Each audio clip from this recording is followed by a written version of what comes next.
भारत माता की भारत माता की भारत माता की वंदे वंदे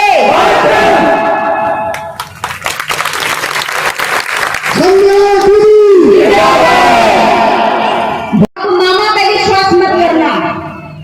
मामा ने तो आपको लूट ही लिया, ये तो किसी से छुपा ही नहीं है कितना लूट लिया। बात तो वो सही कह रहे थे कि मामा ने लूट लिया।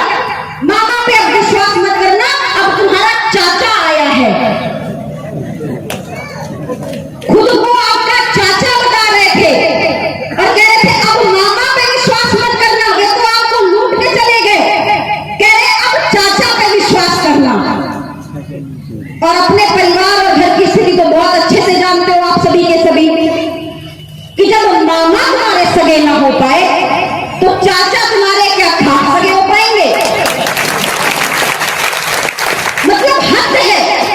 कोई मामा बनकर के लूटने चला आ रहा है, कोई चाचा बनकर के लूटने चला आ रहा है।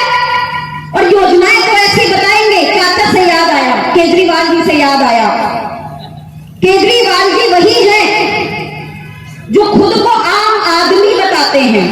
आम आदमी पार्टी नाम भी रखा है, हर एक व्यक्ति के दिल से जुड़ाव हो जाए।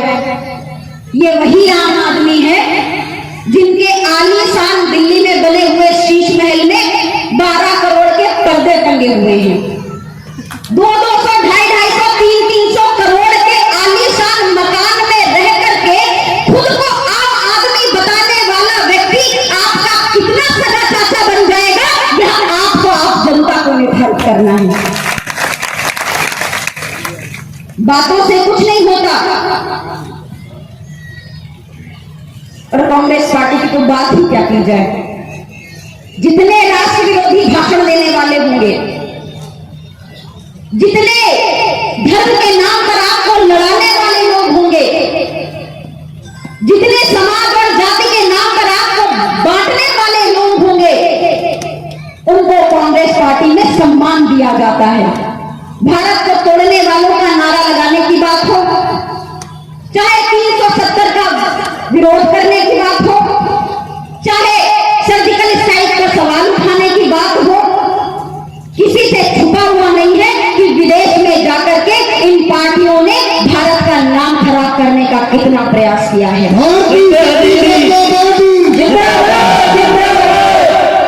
मैं तो कहती हूँ देशवासियों जाग जाओ। यह भ्रष्ट राजनेता एक हो चुके हैं। कांग्रेस आती है कहती हम भ्रष्टाचारियों पे कार्रवाई करेंगे, और जब सरकार पे आ जाती तो जितने भाजपा के भ्रष्टाचारी नेता होते हैं उनके घरों में जाकर के डिनर कर लेते हैं, पर्दे के पीछे उनसे हाथ मिला लेते हैं। जब भाजपा आती तो कहती हम कांग्रेस पे, उनके घोटालों की लिस्ट हमारे पास है, हम उन्हें बताएंगे, आप हमें जिताइए। और जब जीत जाते हैं तो वही बात हो गई, चोर चोर मोसेरे भाई बन जाते हैं। ये भ्रष्ट राजनेता एक हो चुके हैं। अब आप भी जाग जाओ, आप भी एक हो जाओ। ये देश विरोधी ताकतें एक हो गई हैं, आप देशभक्त ताकतें एक होकर के दिखा दो। मैं इस सागर की धरती से, सागर के जिले वासियों से कहना चाहती हूँ, बहुत मौके दिए आपने दूसरों को। एक बार भारतीय शक्ति चेतना पार्टी के साथ आवाज मिला करके देखिए। यहाँ पर जो भाई बहन बैठे हैं, मैं आपसे कहना चाहती हूँ, एक बार लग जाइए, पूरे जोश और होश से अपने क्षेत्रों में फैल जाइए और सबको जागरूक कीजिए। मैं एक बार कह रही हूँ, मेरा विश्वास मानिए, इस धरती से कह रही हूँ, आपसे कह रही हूँ, सिर्फ एक बार भारतीय शक्ति चेतना पार्टी का साथ देकर के देखिए। इन भ्रष्ट राजनेताओं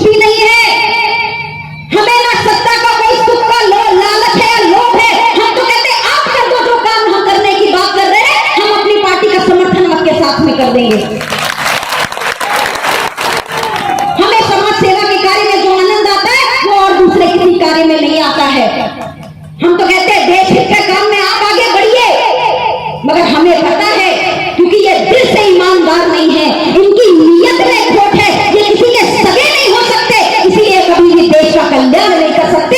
केवल और केवल भारतीय शक्ति चेतना पार्टी यह कर करके दिखाएगी। वो हमारे पार्टी के विधायक ना हो, आज भले हमारे पार्टी के सांसद ना हो, मगर जितना कार्य हमारे पार्टी के कार्यकर्ताओं ने किया है, उतना कार्य अगर इन विधायक और सांसदों ने वास्तव में कर लिया होता, उतने ईमानदार यदि वास्तव में इन पार्टी के कार्यकर्ता हो गए होते, तो आज यह आम सभा करने की आवश्यकता ही ना पड़ती। जाग जाओ मेरे भाइयों बहनों, आपको रेवड़ियां बांटने वाले बहुत मिलेंगे। कल इसी मंच में एक और सभा होने वाली है कांग्रेस पार्टी की, सुनिएगा जरूर। मैं तो कहती हूँ सुनो, अपने कान खोल करके। महात्मा गांधी जी कह करके गए थे, आंख बंद कर लो, कान बंद कर लो, मुंह बंद कर लो। मैं आपसे कह रही हूँ यहाँ पर खड़े होकर के अपनी आंखों को खोल करके देखो ये भ्रष्टाचार नेता क्या कर रहे हैं। अपने कानों से सुनो, उन गरीबों के, दुखियों की, असहायों की, असमर्थों की आवाजों को सुनो, और यह मुंह भगवान ने दिया है, जो करके इनका विरोध करो, तभी यह सनातन पर इसी मंच से कल रेवड़ियां बांटी जाएंगी, इसी मंच से आपको बड़ी बड़ी घोषणाएं की जाएंगी, जो पिछले 5 साल पहले भी की गई थी। मगर मेरे भाइयों बहनों, उन रेवड़ियों को लेने से पहले, उन रेवड़ियों को सुनने से पहले अपने मन में एक संकल्प जरूर ले लेना कि यदि आज उनकी रेवड़ी से भरी हुई बातों में बिक गए, यदि उनके बांटे हुए इस तरह के प्रलोभन में, झूठे वादों में, झूठे घोषणा पत्रों में यदि बिक गए, तो केवल तुम नहीं बिकोगे, तुम्हारे आने वाली पीढ़ियों का भविष्य बिकेगा। धन्यवाद दीदी। अपने सागर जिले में भारतीय शक्ति चेतना पार्टी के मुद्दों को लेकर के,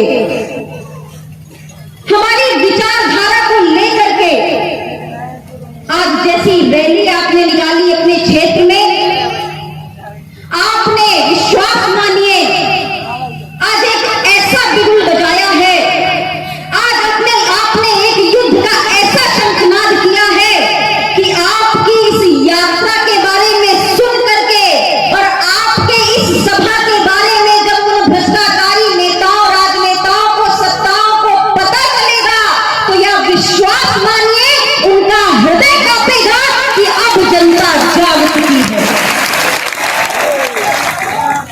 अब आपकी दोहरी बातों से जनता बेवकूफ बनने वाली नहीं है। और इसका आपने जो आगाज आज किया है, निश्चित रूप से यहाँ पर बैठा हुआ हर एक कार्यकर्ता और यहाँ पर आए हुए हर एक व्यक्ति धन्यवाद का, साधुवाद का पात्र है। और मैं निवेदन करती हूँ, अगर प्रगत सत्ता का आशीर्वाद और कृपा हमारे साथ चलती है, तो मैं प्रगत सत्ता के चरणों में निवेदन करती हूँ कि इस अभियान में जिसने थोड़ा सा भी सहयोग दिया है, भारतीय शक्ति चेतना पार्टी के साथ जिसने एक कदम भी आगे बढ़ाया है, वह व्यर्थ ना जाए, उनका जीवन धर्म और सत्य कर्म के पथ पर आगे बढ़ता जाए। आजादी के 76 वर्ष पूर्ण हो गए।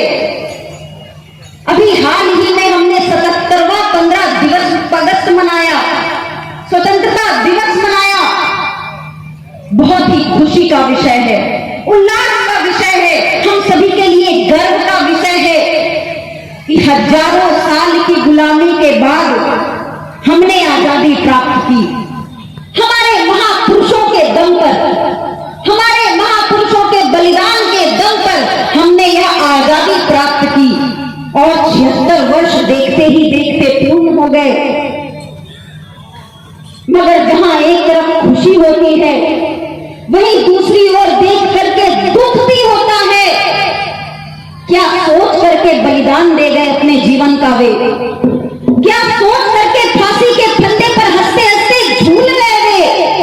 क्या सोच कर छोटे से बच्चे को पीठ में बांध कर दोनों हाथों से तलवारें चलाती हुई लड़ गई वे? क्या सोच करके एक पल नहीं लगाया देश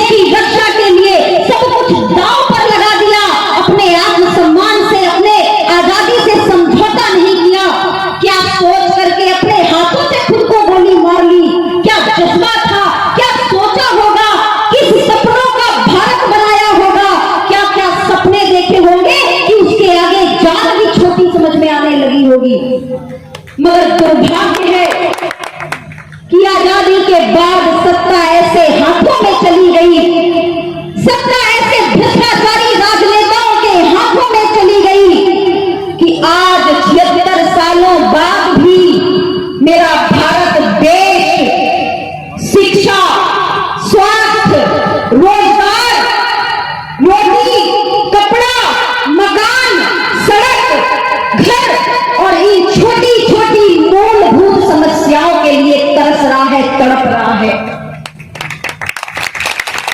बदल बदल